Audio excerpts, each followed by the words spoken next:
Okay, students, welcome back. Digvijay Singh again, 10th physics. We are still dealing with the same chapter, lenses. ठीक है, last video में हमने रे diagrams को use करते हुए कॉन्वेक्स लेंस के पहले 5 रियल एंड इन्वर्टेड डायग्राम्स देखे, जिसमें इमेजेस रियल एंड इन्वर्टेड बनती है। आज हम लोग वो 3 इमेजेस देखेंगे जिसमें वर्चुअल एंड डायरेक्ट इमेजेस बनती है।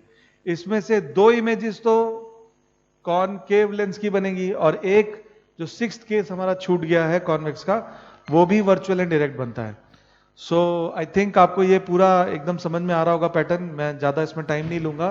So will directly start with the 6th case first. तो हमारा कॉन्वेक्स मिरर का 6th केस, ठीक है।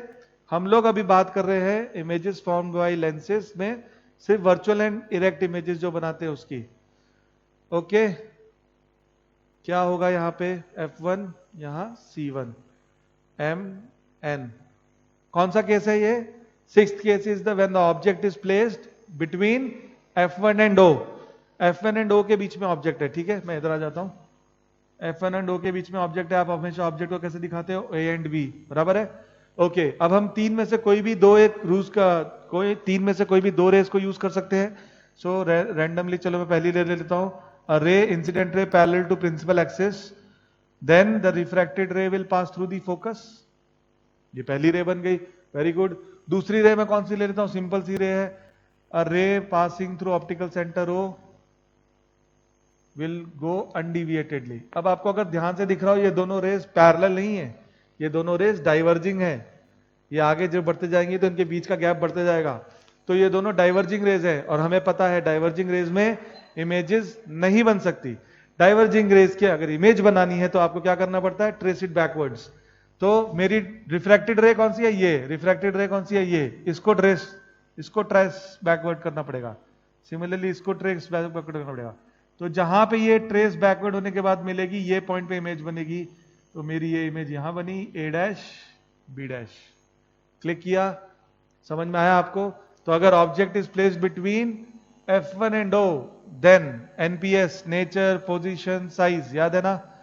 ऑब्जेक्ट तो हो गया मेरा, object is placed between F1 and O। So where will the image will be form? Nature क्या होगा इमेज का? Virtual and direct.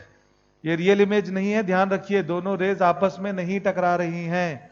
There is no intersection of the two refracted rays. It appears to be, ऐसा लग रहा है कि दोनों raise टकरा रही है, वर्चुअल एंड डायरेक्ट। पोजीशन क्या है? On the same side of the lens, on the same side of the lens, बराबर। लेंस के सेम साइड में है। साइज क्या बन रहा है? मैग्नीफाइड। दिख रहा है आपको कितना बड़ा बन चुका है ये? एनलार्ज या मैग्नीफाइड, जो आपको बोलना है बोलिए। मेरा ऑब्जेक्ट था सिर्फ इतना, इमेज बन रही है इतनी बड़ी। सिंपल है। 6th case. अब मैं अगर इसको आपको जस्ट रिमाइंड कराने के लिए, कॉनकेव मिरर का 6th केस, जस्ट आपको एक आइडिया देने के लिए, क्या था? बिटवीन F एंड, ये मेरा F है, बिटवीन F एंड P, पहली ray parallel to principal axis, the reflected ray will pass through focus. दूसरी रे हमने कौन सी ली थी? ये वाली, याद है? Obliquely at point P। तो ये भी चली गई इधर। ये दोनों डाइवर्जिंग है तो ये पीछे बनती थी। तो देखिए इसमें, इस केस में क्या होता था? बिहाइंड द मिरर बनती थी। क्यों? ये 6th केस इसके लिए था बिहाइंड द मिरर। इसमें बाकी के 5 cases in front of the mirror बन चुके हैं। सिमिलरली कॉन्वेक्स लेंस में already 5 cases in front of the lens बन चुके हैं। 6th case on the same side of the lens बन रहा है। समझ में आ रहा है आपको? इसलिए मैं बोल रहा हूं, बार बार बोल रहा हूं, मिरर्स अच्छे से देखिए, मिरर्स अच्छे से समझिए। अगर आपको मिरर समझ में आ गया, लेंसेज समझने में कोई दिक्कत नहीं होगी। सेम चीजें इवन आगे भी जो न्यूमेरिकल्स आने वाले हैं सेम है। सेम जैसा मिरर फार्मूला था वैसे ही लेंस फार्मूला है, वही सेम मैग्निफिकेशन, सब कुछ वही आने वाला है। ठीक है, चलिए टाइम वेस्ट नहीं करते। तो ये पहला हो गया। अब हमारे बचे 2 केसेस। कौन से 2 केसेस बचे हमारे? अब बचे कॉनकेव। अब आते हैं हम कॉनकेव लेंस पे। देखिए कॉनकेव लेंस में तो 2 ही पॉसिबिलिटी है, 2 ही केस हो सकते हैं इसमें पॉसिबल। और दोनों के दोनों केस कौन से हैं? वो F2, C2, F1, C1, M, N। 2 ही पॉसिबल केस है। पहला है anywhere in front of the mirror. Anywhere in front of the mirror आप कहीं भी रखेंगे तो इमेज क्या होगी? ये हो जाएगी। कहां होनी चाहिए? डाइवर्जिंग, ऊपर जानी चाहिए। ये कहां होनी चाहिए? डाइवर्जिंग। ये रिफ्रैक्टेड रेज जा रही है, दिख रहा है आपको? It appears to be diverging from points f1.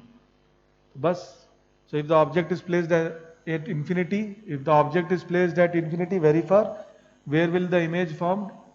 Nature, position, size. Nature क्या होगा? Virtual and direct. क्यों? क्योंकि ये दोनों रेज डाइवर्जिंग रेज हैं, कभी नहीं मीट करेंगी, ऐसा लगेगा, ऐसा लगता है, ऐसा लगता है, तो लगने में कोई बुराई नहीं। टणना, ठीक है? तो आपको ऐसा लगता है कि यहां पे ये मीट कर रहा है, तो इसलिए virtual indirect. Position at F, but कौन सा? यहां पे क्योंकि एफ नहीं है तो इसको हम F1 बोलेंगे। साइज हाईली डिमिनिश्ड या पॉइंट साइज, जो भी आपको वर्ड यूज करना है, पिद्दू सा, एकदम छोटू सा, ठीक है? दूसरा case, anywhere in front of the lens. Anywhere in front of the lens में मैं कोई भी जगह पकड़ू, आप कहीं भी ले लो, सपोज ये ले लिया मैंने ए बी, ठीक है? ए डैश बी डैश यहां लिखा है, हाँ। अगर मैंने ये ए बी ले लिया, पहली रे तो यही रही parallel to principal axis, it will appear to be passing through F1। दूसरी रे मेरी हो गई पासिंग थ्रू O, अनडिविएटेडली चली गई, तो ये दोनों मेरी हुई, ये दोनों ही रिफ्रैक्टेड रे, तो ये दोनों तो कभी आपस में टकराएंगी नहीं, तो मुझे क्या करना पड़ेगा? रिफ्रैक्टेड रे को ट्रेस बैकवर्ड करना पड़ेगा। तो ये रे ट्रेस बैकवर्ड की और ये वाली रे ट्रेस बैकवर्ड की, तो कहां टकराएंगी? यहां। ये देखो छोटू सा बन गया ये इमेज, तो ये होगी ए डैश बी डैश, ठीक है? तो हमेशा दूसरे केस में, ये पहला केस में हो गया when the object is at infinity, दूसरा केस है anywhere in front of the lens. दूसरे केस में होगा इमेज क्या बनेगी? हमेशा वर्चुअल एंड डायरेक्ट ही बनेगी, क्योंकि ये दोनों अभी भी डाइवर्जिंग रेज हैं, आपस में मीट नहीं करने वाली, हमें ट्रेस बैक करना पड़ेगा। पोजीशन क्या होगी? क्या होगी position? Between F and O, between F1 and O। और साइज क्या होगा? डिमिनिश्ड या स्मॉल, जो भी आपको वर्ड यूज करना है वो आप कर सकते हैं, ठीक है? अब इसका कॉरोलरी मैं आपको एक बार जस्ट बता देता हूं, ध्यान होगा आपको। कॉन्वेक्स मिरर ले लेते हैं हम लोग। कॉन्वेक्स मिरर में दो केस थे, पहला तो था इंफिनिटी, पैरेलल रे आई, डाइवर्ज हो गई, but it will appear to be coming from one point, वो F है, ठीक है? F है इस केस में, F, ये तो क्लियर था। दूसरा था anywhere in front of the mirror, ये मेरा ऑब्जेक्ट है अगर, तो पहली रे आई पैरेलल टू प्रिंसिपल एक्सिस, चली गई इधर reflected ray as if appearing to passing through F। दूसरी मैंने बना दी ऑब्लिकली वाली, या फिर दूसरी रे मैंने बना दी, कोई भी ऑब्लिकली वाली बना दी, चलिए नो प्रॉब्लम। तो ये आपकी पासिंग थ्रू इस पॉइंट से हो गई, तो यहां बनी है मेरी इमेज। ये देखिए रिफ्लेक्टेड रे ये थी तो इसको ट्रेस बैक किया, रिफ्लेक्टेड रे ये थी तो इसको ट्रेस बैक किया, यहां टकराई है, तो ये बनेगा ए डैश बी डैश। तो ये कहां से कहां बनता था? Between P and F। Similarly यहां पे कहां से कहां बनेगा? हमेशा F एंड O। मैं एक और बार बना के दिखाता हूं, ठीक है? सपोज इस बार मैंने थोड़ा सा बड़ा ऑब्जेक्ट लिया और पास में लिया थोड़ा, ये मेरा F1 है, ये मेरा C1 है, ये रे चलेगी ऊपर as if passing through F1, दूसरी रे मेरी हो गई O वाली, दिख रहा है आपको क्लियरली? तो ये रिफ्रैक्टेड रे तो पीछे ही जा रही है, इस रिफ्रैक्टेड रे को हमें पीछे लेना पड़ेगा, तो ये कहां टकराएगी? इस पॉइंट पे मेरा ऑब्जेक्ट, इमेज कहां बनेगी? ए डैश बी डैश, ठीक है? तो आई थिंक आपको ये समझ में आ गया होगा, वर्चुअल एंड डायरेक्ट तीनों केसेस हमारे क्लियर हो चुके हैं। कॉन्वेक्स मिरर का 6th केस था और कॉनकेव मिरर के दोनों केसेस थे। पहला में था इंफिनिटी वेरी फार, दूसरे में था anywhere in front of the lens, always the image will be form between O and F1, छोटी होगी, वर्चुअल एंड डायरेक्ट होगी। हमारे सारे इमेज फॉर्मेशन हो चुके हैं, आई थिंक आपको समझ में आ गए होंगे। मैं फिर से रिपीट कर रहा हूं, मिरर्स बहुत अच्छे से समझिए, मिरर्स अगर अच्छे से समझ में आएगा तो लेंसेज समझने में बिल्कुल दिक्कत नहीं होगी।